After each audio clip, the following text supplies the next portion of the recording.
Ryan wedding ছিলেন কানাডার জনপ্রিয় একজন স্নোবোর্ডার। 2002 সালে খেলেছেন উইন্টার অলিম্পিকেও, কিন্তু অবসরের পর চলে যান এক অন্ধকার জগতে। সেই জগতই তাকে এখন বানিয়েছে FBI এর মোস্ট ওয়ান্টেড আসামি, যাকে ধরিয়ে দিতে পারলেই পুরস্কার হিসেবে মিলবে $1 কোটি। স্নোবোর্ডার হিসেবে অবসর নেওয়ার পর নানা অপরাধে জড়িয়ে পড়েন ওয়েডিং। এর মধ্যে অন্যতম ছিল মাদক পাচার। 2010 সালে তার বিরুদ্ধে আনা সব অভিযোগ প্রমাণিত হলে 4 বছর জেল খাটেন তিনি। সাজার পর শুধরানো তো দূরে থাক, উল্টো আরও বড় পরিসরে অপরাধমূলক কর্মকাণ্ড শুরু করেন ওয়েডিং।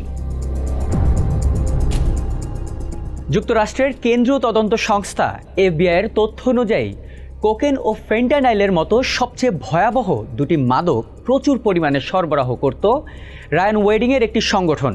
মাদকগুলো কলম্বিয়া থেকে পাঠানো হতো মেক্সিকোতে, সেখান থেকে সংরক্ষণ করে রাখা হতো যুক্তরাষ্ট্রের লস অ্যাঞ্জেলেসে, এরপর তা পাঠানো হতো কানাডায়। এভাবে কোটি কোটি ডলারের মাদক পাচার করতেন ওয়েডিং। এক পর্যায়ে মাদক কারবারিদের নেতা বনে যান তিনি। তাকে ঘিরেই চোরাচালানের অন্যতম প্রধান কেন্দ্র হয়ে উঠেছিল ক্যালিফোর্নিয়া অঙ্গরাজ্য। বছরের পর বছর ধরে এল জেফে, জায়ান্ট, পাবলিক এনিমি সহ বেশ কয়েকটি ছদ্মনামে অপরাধমূলক কর্মকাণ্ড চালিয়ে গেছেন ওয়েডিং। তার যোগাযোগ ছিল অবৈধভাবে মাদক ও অর্থ পাচার করা মেক্সিকোর বৃহৎ আন্তর্জাতিক অপরাধ সিন্ডিকেট ও সন্ত্রাসী সংগঠন সিনালোয়া কার্টেলের সঙ্গেও। FBI ধারণা করছে প্রতি বছর প্রায় 60 টন কোকেন এবং মাসে 5 ton fentanyl Los Angeles route দিয়ে পরিবহন করত ওয়েডিংয়ের সংগঠন। ওয়েডিংকে হত্যা, মাদক পাচারের ষড়যন্ত্র সহ একাধিক গুরুতর অপরাধের জন্য দায়ী হিসেবে অভিযুক্ত করেছে যুক্তরাষ্ট্রের বিচার বিভাগ।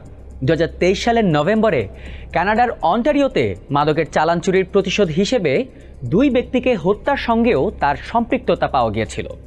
দৌরাত্ম্য বেড়ে যাওয়ায় ওয়েডিংকে শীর্ষ 10 মোস্ট ওয়ান্টেড বা পলাতক আসামির তালিকাভুক্ত করেছে FBI। তাকে ধরিয়ে দিতে পারলেই পুরস্কার হিসেবে মিলবে $1 কোটি। বর্তমানে মেক্সিকো বা লাতিন আমেরিকার কোনো দেশে ওয়েডিং অবস্থান করছেন বলে ধারণা করছে সংস্থাটি।